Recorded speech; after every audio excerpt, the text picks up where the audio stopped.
Hey everybody, this is the Sliders Review, and welcome to a special edition of Asian and Pacific Islander Heritage Month.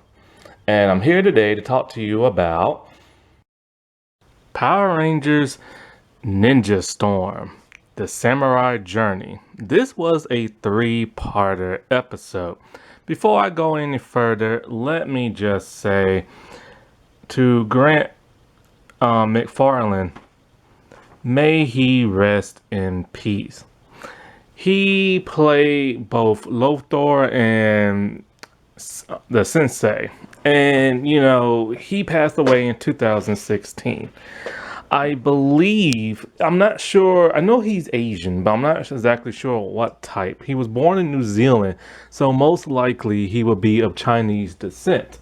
And because most people who are Asian in New Zealand come from like China. And so, yeah, sadly, we lost like another Power Ranger legend, and he was such a great actor. He had such a kind, gentle voice as Sensei, and he had like this really uncle type sounding voice when he was like Lothar, which he was an uncle and stuff, and he played both characters. And I remember when I first saw him on Xena on the episode the Dead, and he reunited with his co-star from the dead in this episode, which was like really amazing, Daniel Singh. And so, yeah, may he rest in peace. So in this episode, we finally get the Green Ranger from Ninja Storm, and he's not a ninja, he's a samurai. And so that was really unique to combine both ninja and samurai when those two never got along back in the olden days and stuff. And I remember when this series came out, this was like the first like New Zealand based Power Ranger series. But it was like the second Disney, because Wild Force was like a hybrid. And I remember this was back when like came out like what, 2001, 2, something like that. The internet was just starting to really evolve into what we know it today. And I remember just going online looking at pictures. I'm like, oh wait, there's a Green Ranger in this series. I'm like, wait, he has like a vest sometimes and sometimes he doesn't. That's like so cool.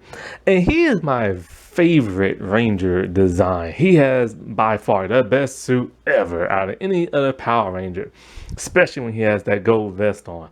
And I cannot wait until Hasbro makes his toy, and I hope to God they do, because that's an amazing suit. And I don't know what they're gonna do for the vest.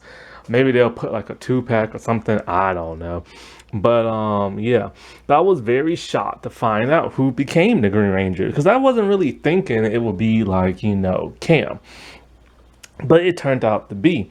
But then you can kind of get a sense, because we've seen a couple of other episodes he had like martial arts abilities and stuff, and his father did not want him to like take up the ways of martial arts and everything, because his mother forbid it when she died at a very young, when Cam was at a young age and stuff. And so, like, this episode, we see the origin of, like, where the Green Morpher came from. And we get a huge family revelation and everything that I did not see coming.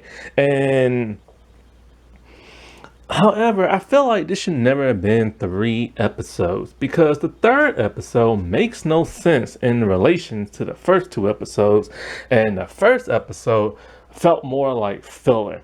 They could have cut out like the majority of the first episode, just get to the point where the Rangers lose their powers, and like then do all the stuff in the second episode. The second episode is really when they start cooking and everything.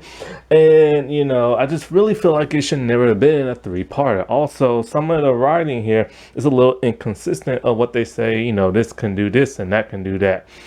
And so Cam, he is played by a Malaysian Australian actor, and his name, trying to find it now, Jason Kane, I can't pronounce that apart, Chan. And so he was really cool. And I never knew he was from Malaysia. I always assumed that maybe he was from be like from New Zealand or something like that.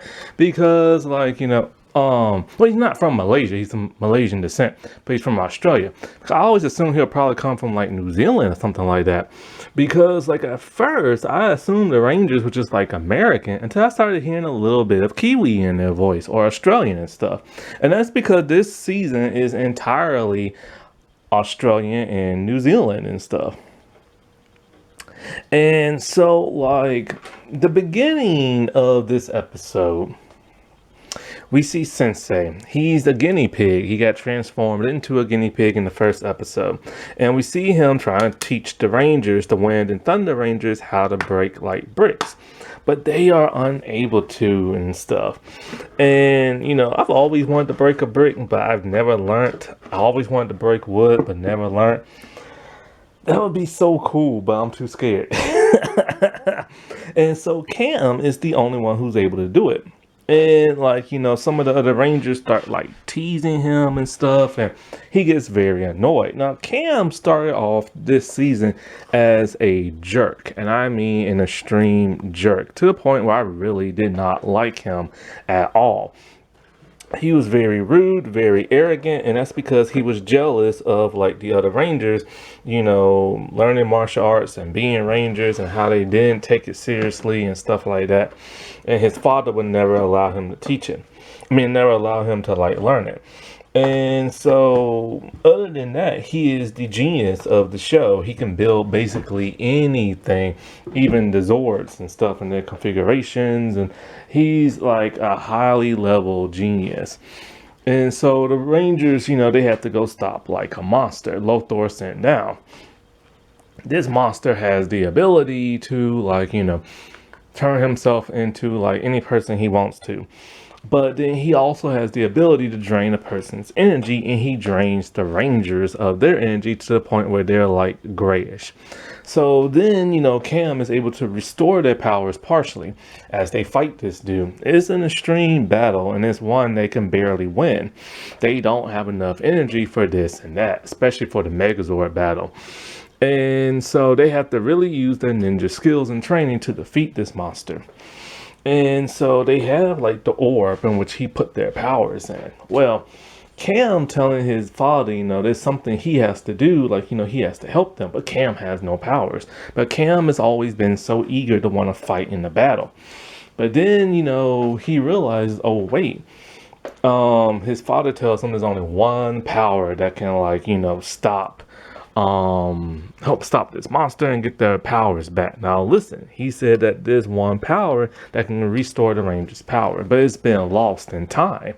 And so he realized, oh wait, I can just use the scroll of time. His father tries to prevent him, but later on allows him, because Cam is literally the only person who can go back and do all this. And so he uses it and he goes back in time to, well, not too far back. It looks like feudal Japan, but it's really not. And so he's back in time about 20, 30 years and stuff. And like he meets his father, but he doesn't know it's his father yet until he tells him his name. And so we get to see Sensei as a young man. Now he is played by Daniel Singh. And I remember him from the Debt episode from Xena and stuff. And, he played Michien. And he was a really evil dude on Xena. And so, like, his father is very arrogant and mean because, the Shrine Ninja Academy place is supposed to be very secret. And they don't allow nobody in. And he's wearing the color red, which is for air. And so, like, when the old sensei greets them, he tells them that, Cam is a stranger in our midst, and we will test him to see, which color he belongs to, if he wants to learn the ways of our people and stuff. And so he puts them in like a training uniform. It is then we meet the biggest revelation of them all. We meet Sensei's twin brother who wears yellow. Cam had no idea his father had a twin brother, and neither did we and everything. And this was like the craziest thing like ever and stuff.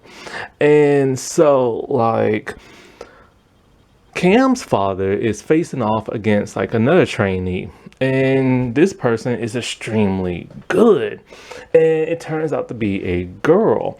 And so Cam's father is shocked because, like, he's all like, girls aren't allowed to train with us and be ninjas, but they decided to bend the rule. The old sensei did. And so she has the amulet that's green around like her neck.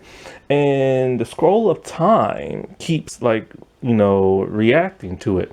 Cam realizes, the closer he is to this great source of energy, the scroll is leading him to. Now, it's never been explained that the scroll can do that. We all think we know that the scroll can send you back in time, but it never was explained that it can seek out this great energy and stuff from the Green Samurai power. I wish they would have explained that, but hey, whatever. And so we see, Sensei's brother being like very cocky and everything. And we see him at one point trying to put like the woman under a spell. Now, this woman turns out to be Cam's mother. I believe her name is Roseanne Lang or Ling. She is very famous. Like, holy crap, dude. I had no idea just how famous she became. She might just be the most famous person in New Zealand to be on Power Rangers. And she only had a guest role. She's a part-time actress, but she's also a writer, producer, and director. She has helped create Creamery, which I've talked about on my channel before, and also Flat 3, which I'll be talking about in the next later on this month. She's also gonna direct episodes of the live action Netflix Avatar: The Last Airbender. She also I think she directed or created the Shadow in the Clouds movie with Chloe Moretz Grace and stuff. And she's like done like a lot more. And I'm just like, holy crap, dude. I never knew she was that famous and stuff. And so Sensei's evil brother, he tries to take the amulet from her, put it on a spell, but Cam like interrupted him. So what he does is that he dresses up in a cadet outfit and he steals it from her. She assumes it's Cam because when she runs out, she only sees Cam. He is now imprisoned by the people and is supposed to face like banishment and everything. But his father finds his brother in like, the woods trying to use dark magic on the amulet. And so it was him that, framed Cam. So because of this, the amulet started to resonate and respond to Cam, and it went to him, making him its master and everything. This pisses off the evil twin brother. So he fights Cam to like a duel to the death. And as Cam is like fighting the best way he can, but not really that trained, he gets his butt whooped. As he's about to get the final blow on himself, the amulet uses its power to defeat the evil twin brother. And so the sensei tells him that, since they do not put people to death, he will be banished and everything. And so the evil twin brother is all like, one day I will return. And when I do, I will take up the name of an ancient, evil ninja by the name of Lothor. And Cam realizes, oh crap, dude. This right here is Lothor. Lothor was like an old legend of like an old evil warrior and stuff. So he's gonna take up the name. And Cam literally tells the sensei, you should have killed him and everything. He might just make good on his promise. And this was the hugest revelation of them all.